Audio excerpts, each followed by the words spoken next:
हिलाओ अपने हाथों को।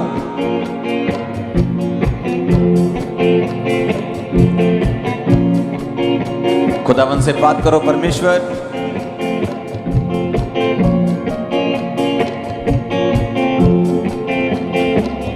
आज तेरे वचन को मैं सुनूं, तेरी गवाहियों को सुनूं और 100 गुना फलों को लेके आ।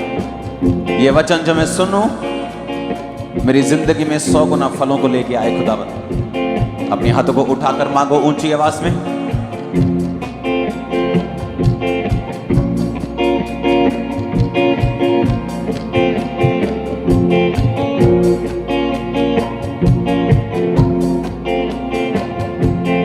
तेरी सना के गीतों से भर गया है ये दिल, तेरी सना के गीतों से भर गया है ये दिल, तेरी वफा के नगमे भीगा रहा है ये दिल, तेरी वफा के नगमे भीगा रहा है ये दिल। जीना सिखा के तूने कैसा करम ये किया, जीना सिखा के तूने कैसा करम ये किया। अपने घुटनों के भार बैठो सब जन। पवित्र आत्मा जो वचनों को जाहिर करता है उससे बात करो। पवित्र आत्मा से बोलो, पवित्र आत्मा अपने वचनों की गहराई मुझ पे जाहिर करें। अपनी बाइबल को उठाओ, ये मेरे शुद्ध रहने का आधार है, मेरे जीवित रहने का आधार है। अंगीकार करो ऊंची आवाज में।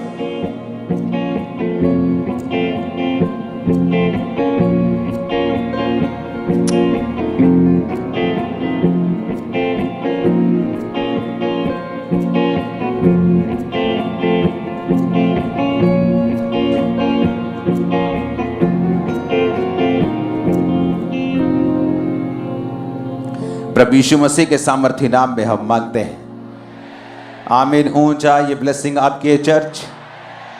हैप्पीएस्ट गुड फ्राइडे आप सबको, आपके परिवारों को। जो आप देख चुके हैं टेस्टिमनी, ओके टेस्टिमनी को हम देते हैं। जो आप देख चुके हैं, मुझे नहीं लगता कि अब मुझे प्रचार करने की कोई जरूरत है। आपने जो देखा है वो काफी है आपकी लाइफ को चेंज करने के लिए। कल रात जब मैं 2 बजे यहां पे था प्ले की रिहर्सल पे, तो कल रात को ही पता लग रहा था कि कल लोग ब्लेस होने वाले हैं जबरदस्त। ये प्ले को कंटिन्यू करेंगे संडे, और संडे आप दूसरा पार्ट भी देखेंगे। आमीन। ओके, टेस्टिमनी को हम थोड़ा बाद में देते हैं, जस्ट इनको यहीं पे रखना। चेयर दे दो पीछे। लूका 23 उसकी 34 आयत। मैं यही चाहता हूं कि आप लोग वही सुने जो आज जीसस क्राइस्ट के होठों से निकला जब वो क्रूज के ऊपर थे। उन्हीं वचनों को सिर्फ मैं पढ़ूंगा जो आपने सुने हैं, यीशु मसीह के होठों से उनके शब्द सुने हैं जो क्रूज पर उन्होंने बोले हैं। पहला शब्द लूका 23 उसकी 34 आयत में लिखा, तब यीशु ने कहा, हे पिता इन्हें क्षमा कर, क्योंकि ये नहीं जानते ये क्या कर रहे हैं। और उन्होंने चिट्ठियां डालकर उसके कपड़े बांट लिए। उसके कपड़ों को बांटा गया क्योंकि प्रोफेटिक वर्ड पूरा हुआ जो पुराने नियम में बोला गया था। जीसस क्राइस्ट जो फोकस से भरे हुए थे, उन्हें मालूम था कि वो जगत में पापों की, गुनाहों की क्षमा देने के लिए आए हैं, वो लोगों को दंडित करने के लिए नहीं आए। बाइबल कहती है जब वो लोगों को देखते थे तो तरस से भर जाते थे, चाहे थके होते थे फिजिकली, 3-3 दिन का क्रूसेड करने के बाद भी, फिर भी वो लोगों को हील करते थे, डिलीवर करते थे, क्योंकि बाइबल कहती उसको लोग इस तरह से दिखाई देते थे जिस तरह भेड़े हों जो व्याकुल हैं। और यीशु मसीह ने क्रूस पर भी उन लोगों को माफ किया, क्योंकि वो लोग नहीं जानते थे वो क्या कर रहे हैं। और यीशु मसीह का काम था लोगों को बचाने के लिए अपनी जान को देना। इसलिए बाइबल कहती है कि यीशु मसीह नए धर्म को बनाने के लिए नहीं आए, वो धार्मिकता को स्थापित करने के लिए आए। और ये क्षमा करना, माफ करना, ये उसी धार्मिकता की निशानी थी। अपने हाथों को उठाओ, अपने गुनहगारों को अपनी आंखों को बंद करके क्षमा करो 2 मिनट के लिए। हर उस व्यक्ति को क्षमा करो जिसने आपके खिलाफ बोला, जो आपके खिलाफ चला।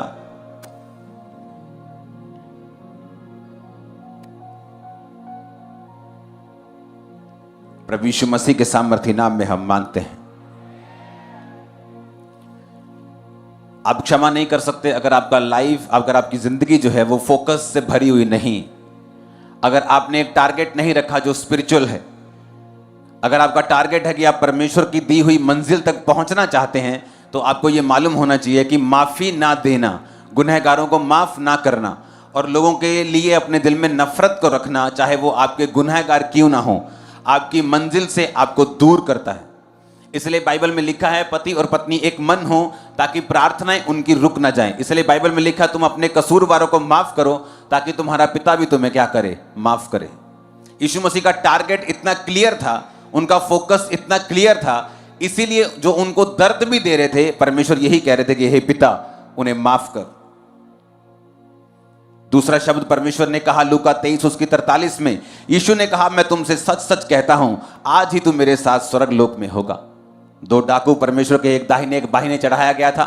एक डाकू खुदा से कहता था कि अगर ये परमेश्वर का बेटा होता तो अपने आप को बचाता और हमें भी बचाता, और वो ताने मार रहा था परमेश्वर को कि अगर तू परमेश्वर का बेटा है तो तू अपने आप को क्यों नहीं बचा पा रहा। और दूसरा डाकू तौबा करते हुए, पीटते हुए परमेश्वर से कहता है कि हे, और दूसरे को डांटता भी है कि इसने कोई पाप नहीं किया लेकिन हम अपने पापों के कारण सूली पे चढ़े हैं। और उसने कहा कि हे यीशु, जब तू स्वर्ग में जाए तो मुझे याद करना। यीशु मसीह, बाइबल बताती है कि उस समय क्रूस के ऊपर थे, और स्टडी बताती है कि जब किसी व्यक्ति को क्रूस पर चढ़ाते थे तो उसकी जो मृत्यु होती थी वो कोड़ों के कारण नहीं होती थी, क्रूस पर चढ़ने के कारण नहीं होती थी। क्रूस पर चढ़ने के बाद जो उसके फेफड़े होते थे वो सांस लेना मुश्किल होती थी, और प्रेशर से जो दिल था वो फट जाता था। हार्ट जो होता था वो फट जाता था जिसको सूली पर चढ़ाते थे, और हार्ट फटने से बंदे की जो मौत होती थी सूली के ऊपर। और इतनी पेन में होने के बावजूद भी यशाया कहता है कि उसकी सुंदरता जो थी वो आदमियों के जैसे नहीं रह गई थी। इतनी पेन के बावजूद भी परमेश्वर ने अपना टारगेट नहीं भूला कि मैं दुनिया में बचाने के लिए आया हूं, रूहों को परमेश्वर के साथ मिलाने के लिए आया हूं। और परमेश्वर ने उससे कहा आज ही रात तू मेरे साथ स्वर्ग में होगा। और परमेश्वर ने उस मरते हुए पापी को बचाया, और यही परमेश्वर का मकसद था, और फोकस परमेश्वर ने छोड़ा नहीं। यीशु मसीह के उन क्रूस के शब्दों से हम सीख सकते हैं, वो हमारे लिए बोले गए थे कि आप पेन में भी, परीक्षा में भी अपने टारगेट को आप भूल नहीं सकते। आप बीमारी में भी रहकर सेवा कर सकते हैं, आप दुख में भी रहकर परमेश्वर का काम कर सकते हैं, आप मसीह जिंदगी को जी सकते हैं।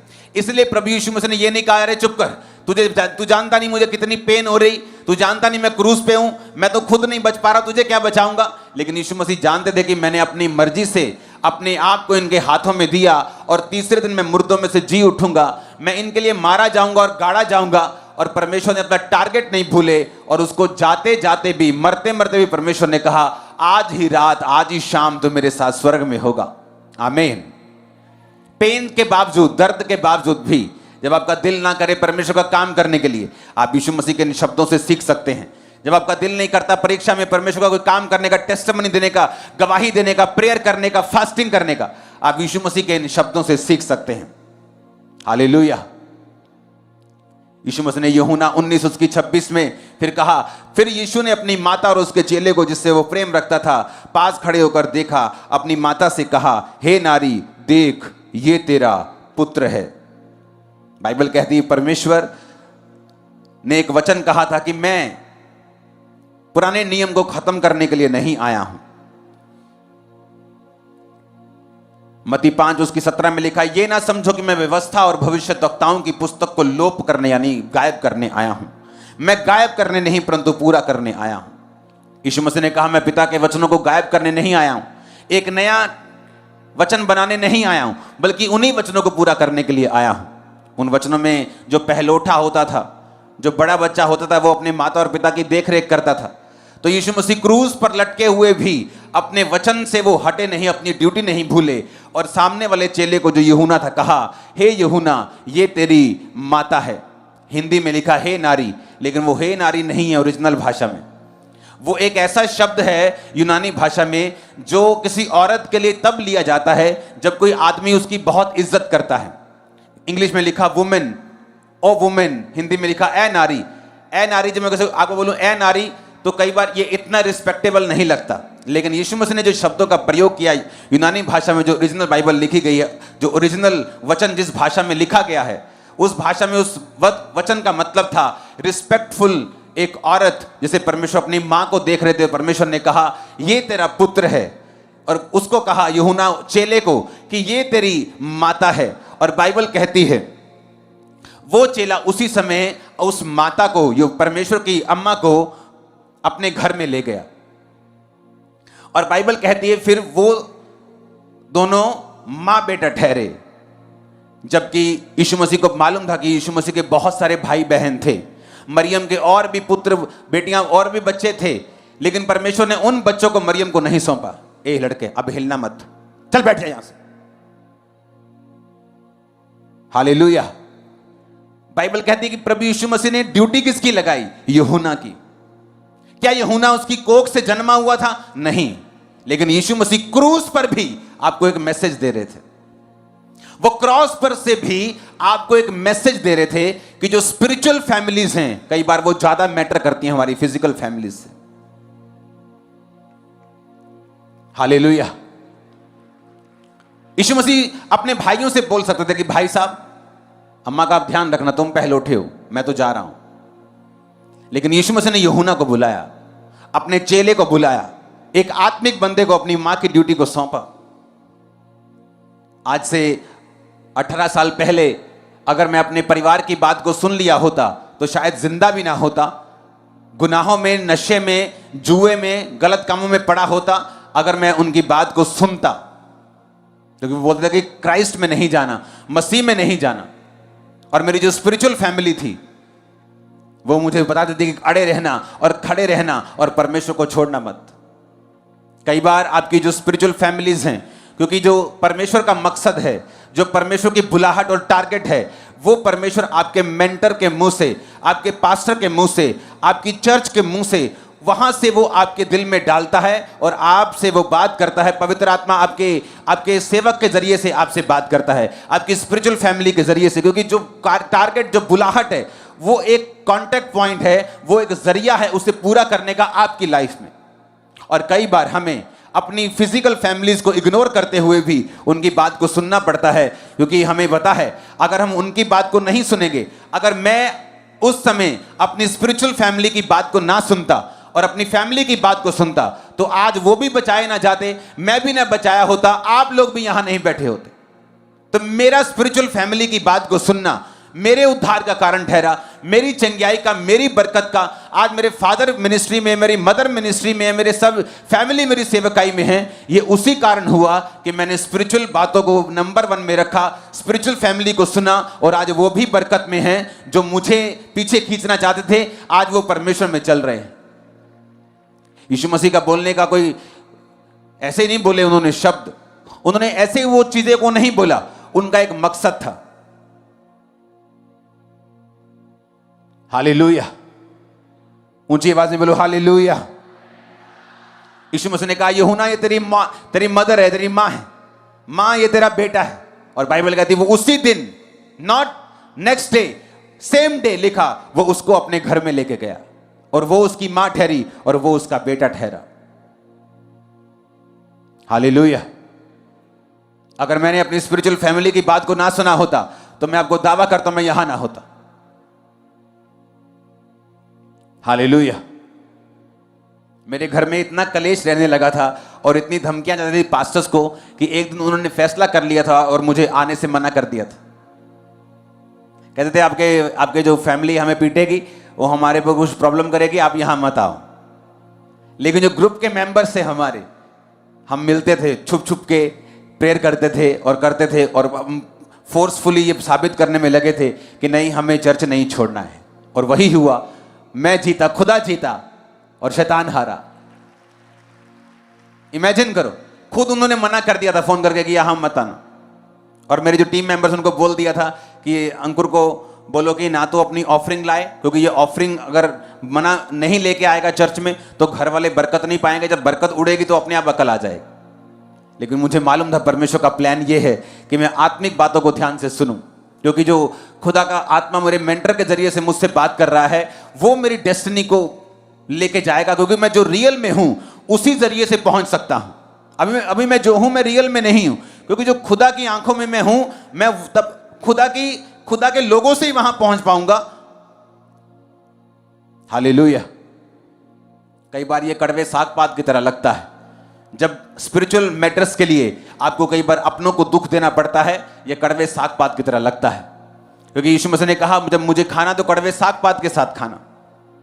कई बार जब जीसस क्राइस्ट के वचनों को मानना पड़ता है तो कई बार एक कड़वाहट के साथ हमें चलना पड़ता है, और लोग नाराज होते हैं, फैमिली नाराज होती है, अपने नाराज हो जाते हैं। लेकिन आपको यह मालूम होना चाहिए कि अगर आप परमेश्वर की बात को, अगर आप अपने आत्मिक मेंटर की आवाज को सुनेंगे तो आप फिर वहां पहुंचेंगे जहां आपकी फैमिली सबसे ज्यादा आप ही के कारण ब्लेस्ड होगी। वो टाइम आएगा कुछ सालों बाद, कुछ महीनों बाद, कि वो आपका ही थैंक्स करेंगे कि तू रुका नहीं, तू थका नहीं, तू रुकी नहीं, तू थकी नहीं, और आज मैं भी तेरे कारण आशीषित हूं। ये थे जीसस के शब्द जो उसने कहा, मरियम, हे नारी, ये तेरा बेटा, यूहन्ना, दिस इज योर मदर, ये तेरी माता है। हालेलुया। मत्ती 27 उसकी 46 में लिखा, तीसरे पहर के निकट यीशु ने बड़े शब्द से पुकार कर कहा, एली एली लमा शफ्तनी, अर्थात हे मेरे परमेश्वर, हे मेरे परमेश्वर, तूने मुझे क्यों छोड़ दिया। लोगों को लगता है कि यीशु मसीह को छोड़ दिया, यीशु मसीह रो रहे थे, वो तो खुद रो रहे थे, वो तुम्हें क्या बचाते हैं। लेकिन जब अनपढ़ों को यह नहीं मालूम होता कि उसका रीजन क्या है, वो अपने ही चीजों से परमेश्वर की कामों का बखान करने की कोशिश करते हैं, बाद में खुद फंस जाते हैं, खुद भागते फिरते हैं और कुछ पता नहीं कि क्या करना है। अब आपको ये ध्यान से सुनना है। बाइबल कहती है जब जीसस क्राइस्ट गतसमनी बाग में, आज भी आपने देखा, जब वो ये कह रहे थे कि पिता हो सके तो ये कटोरा टल जाए, वो कोड़ों के बारे में बात नहीं कर रहे थे, वो कांटों के ताज के बारे में बात नहीं कर रहे थे। जीसस क्राइस्ट दुखों के और जो कोड़े और जो परमेश्वर को ताड़ना पड़नी थी, वो उस कटोरे के बारे में बात नहीं कर रहे थे, बात कुछ और थी। व्यवस्था विवरण 21 और 22 और 23 में वो बात लिखी है। लिखा, यदि किसी के प्राण दंड के योग्य कोई पाप हुआ हो जिससे वो मार डाला जाए तो उसके शव को वृक्ष पर, ट्री पर, लकड़ी पर लटका दिया जाए। वो शव रात को वृक्ष पर टंगा ना रहे, उसी दिन उसे मिट्टी देना जो लटकाया गया हो, क्योंकि जो लटकाया गया हो वो परमेश्वर की ओर से श्रापित ठहरता है। बाइबल कहती जो क्रूस पे लटकाया गया हो वो श्रापित है। गलातिया की पुस्तक को पढ़ेंगे 3 उसकी 13, मसीह ने जो हमारे लिए श्रापित बना, हमें मोल लेकर व्यवस्था के श्राप से छुड़ाया, क्योंकि लिखा है जो कोई लकड़ी पे लटकाया जाता है वह श्रापित है। यीशु मसीह को मालूम था कि अगले दिन क्रूस पर लटकाकर उसकी जान ली जाएगी, और यीशु मसीह को यह भी मालूम था कि पुराने नियम में लिखा हुआ है कि अगर कोई लकड़ी पे लटका के मारा जाएगा वो श्रापित होगा। और यीशु मसीह को यह भी मालूम था कि अगर मैं लकड़ी पे लटकाकर मारा जाऊंगा और श्रापित होऊंगा तो यहोवा पिता जो पाक और पवित्र है, जो श्राप को और पाप को देखता तक नहीं, मुझे उससे अलग होना पड़ेगा और मुझे उससे जुदा होना पड़ेगा। और यही पीड़ा थी परमेश्वर के दिल में, और इसीलिए परमेश्वर ने कहा था, हे मेरे परमेश्वर, हे मेरे परमेश्वर, तूने मुझे क्यों छोड़ दिया। क्यों? क्योंकि लकड़ी पे जब लटकाया जाता था तो इसका मतलब था पाप के कारण ये लकड़ी पे लटकाया गया। अब जीसस क्राइस्ट पाप किसके थे? तुम्हारे और मेरे। अब तुम्हारे और मेरे पापों के कारण वो लकड़ी पे लटकाया गया। जब तुम्हारे और मेरे पापों के कारण वो लकड़ी पे लटकाया गया तो पुराने नियम के मुताबिक जो यहोवा पिता का वचन है वो श्रापित था। और यह भी हमें मालूम है कि जो श्रापित है उसकी ओर परमेश्वर देखते नहीं, और जब परमेश्वर ने अपनी पीठ को परमेश्वर की ओर फेरा, अपने फेस को हटा लिया, तो इसीलिए परमेश्वर ने कहा था, हे मेरे परमेश्वर, हे मेरे परमेश्वर, मेरे पिता, तूने मुझे क्यों छोड़ दिया। इसीलिए प्रभु यीशु मसीह कह रहे थे कि मेरे पिता हो सके तो ये कटोरा मुझसे टल जाए, लेकिन मेरी नहीं तेरी इच्छा पूरी हो। बाइबल कहती आदम के कारण जो पहला था, उसके एक गुनाह के कारण हम सब पापी ठहरे। चाहे हम अच्छे काम करें तो भी पापी हैं, चाहे हम भले काम करें तो भी पापी हैं, क्योंकि वो ब्लड के कारण जो पाप था सारे मनुष्यों में फैला। एक गुनाह सबके पाप का कारण हुआ। और बाइबल कहती प्रभु यीशु मसीह जब उस पाप को रिप्रेजेंट करके लटके हुए थे, तो जो हमारी जुदाई थी, परमेश्वर खुद जुदा होके उस पुल को, उस गैप को वो भर रहे थे। और इसीलिए परमेश्वर दुखी थे, क्योंकि वो सब कुछ बर्दाश्त कर सकते थे, लेकिन कुछ सेकंड के लिए, कुछ मिनटों के लिए भी वो पिता के साथ दूरी को और पिता के साथ अलगताई को वो बर्दाश्त नहीं कर सकते थे। और इसलिए उन्होंने कहा, हे मेरे पिता, तूने मुझे क्यों छोड़ दिया? क्योंकि वचन पूरा हुआ, जो काट पे लटकाया जाता है वो श्रापित है। अगर वो श्रापित है तो बाप उसे देखेगा नहीं, छोड़ देगा। वो छोड़ा इसलिए गया ताकि हम परमेश्वर में आ सकें। लेकिन जिस तरह आदम के पाप के कारण सारी दुनिया पापी ठहरी, यीशु मसीह की आज्ञाकारिता के कारण तुम और मैं आज धर्मी हैं। एक मनुष्य के कारण हम पापी थे और एक के कारण आज हम धर्मी होकर खड़े हैं। आमीन, हालेलुया, हालेलुया। और इसलिए परमेश्वर ने कहा था, तूने मुझे क्यों छोड़ा? और बाइबल कहती जब परमेश्वर ने अपने कामों को कर लिया, पिता के साथ मेल मिलाप कर लिया, अपने लहू को बहा दिया, सिर्फ तीसरे दिन वो मुर्दों में से जी उठा, शैतान का तमाशा बना दिया। आज तक बना रहा है शैतान का वो तमाशा, हर संडे थर्सडे रोज 24 घंटे बनता है दुनिया। हालेलुया। उसका अगला शब्द यीशु मसीह ने यूहन्ना 19:28 में बोला। इसके बाद यीशु ने ये जानकर कि सब कुछ पूरा हो चुका, पवित्र शास्त्र में जो कहा गया वह पूरा हो, और कहा मैं प्यासा हूं। आमीन। ताकि लोगों को ये, वो एक ह्यूमन था, ये नहीं था कि वो अगर परमेश्वर है तो उसको दर्द नहीं हो रही, तो फिर उस कुर्बानी का कोई भी फायदा नहीं होता। वो उसने अपनी प्यास को साबित दिखाया, दर्शाया, ताकि आपको मालूम हो कि वो एक सचमुच आदमी था, सचमुच शरीर था। वो कोई है ऐसा नहीं था कि परमेश्वर लटका हुआ, उसको कोड़े मारो, उसको कोई दर्द नहीं हो रहा। वो रियल फॉर्म में, इंसान की फॉर्म में आया, ताकि आप ये ना कह सके कि रब नू की पता मेरे दुख किद्दां दे ने, ओनू की पता, वो तो ऊपर बैठा। बाइबल 'ਚ लिखा, रब धरती ਦੇ ਉੱਤੇ आया, ਤੁਹਾਡੇ ਤੇ ਮੇਰੇ ਵਾਂਗ शरीर धारण किया, वही सहा जो तुम सहते हो। वही मेंटल टॉर्चर, वही शारीरिक टॉर्चर, सब कुछ परमेश्वर ने देखा। भूख देखा, प्यास देखा, थकावट देखी, सब कुछ देखा। बाइबल कहती वो रोगी हो गया एंड में, जब क्रूस पे लटकाया गया, जब जख्म थे उसके पास, तो वो रोगी हुआ, क्योंकि उसके फेफड़े, स्टडी बताती है जिसको क्रूस पे लटकाया जाता था, उसके फेफड़े निमोनिया से, वो लोग निमोनिया भी उनको होता था। जिस बंदे ने जीसस क्राइस्ट का रोल किया था passion of the Christ movie में, वो बताता था कि जब शूटिंग चल रही थी तो वो मरने तक पहुंच गया था, क्योंकि उसको निमोनिया हो गया था शूटिंग करते वक्त। और इमेजिन करो, सिर्फ शूटिंग करते वक्त जिसको निमोनिया हो गया और मरने तक पहुंच गया, जिसने असली में किया होगा उसको क्या हुआ होगा। और बाइबल कहती मैं प्यासा हूं, ताकि आपको मालूम हो कि यीशु मसीह पूरे शरीर में थे, उन्हें सब कुछ सहा, सब कुछ वही महसूस करते थे जो आप आज महसूस करते हैं।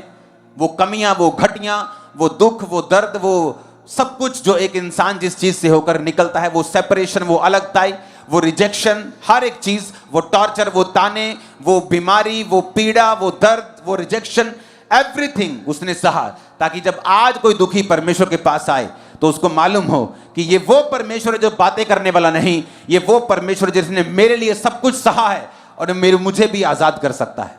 आमीन।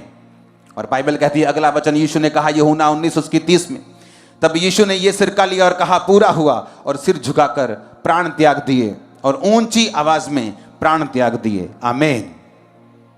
यीशु ने सिरका लिया,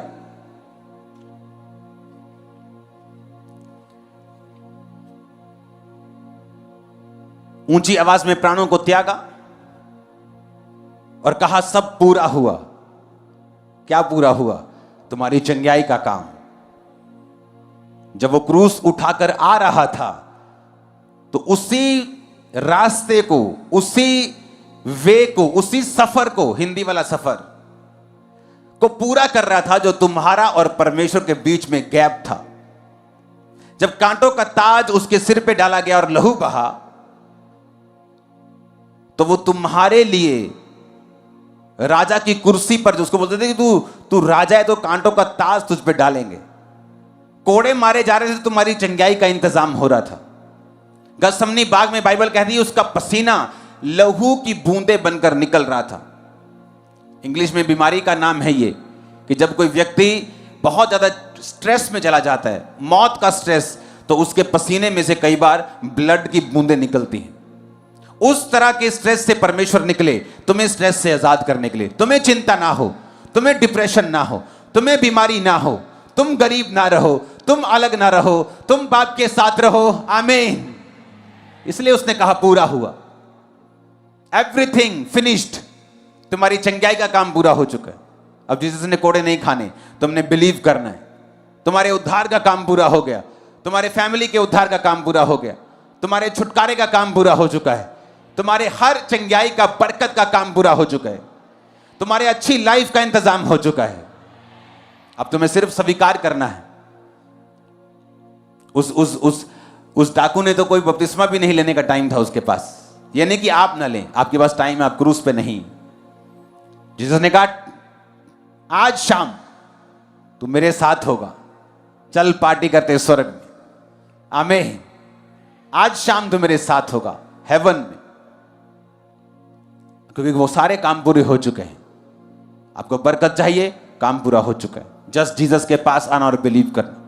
आपको आशीष चाहिए, आपको छुटकारा चाहिए, आपको साल्वेशन चाहिए, आपको जो कुछ भी चाहिए, कहता है इट इज फिनिश्ड, सब कुछ पूरा हो चुका। आमीन। अपने हाथों को उठा। ये सारे शब्द जो खुदावंद ने बोले आपके जीवन में बरकतों को लेके आए और आप इस समझ को ले सकें यीशु मसीह के सामर्थी नाम में। अंधकार की शक्तियां आपकी जिंदगी में कार्य न कर सकें। अपने हाथों को उठा के प्रार्थना करेंगे ऊंची आवाज में।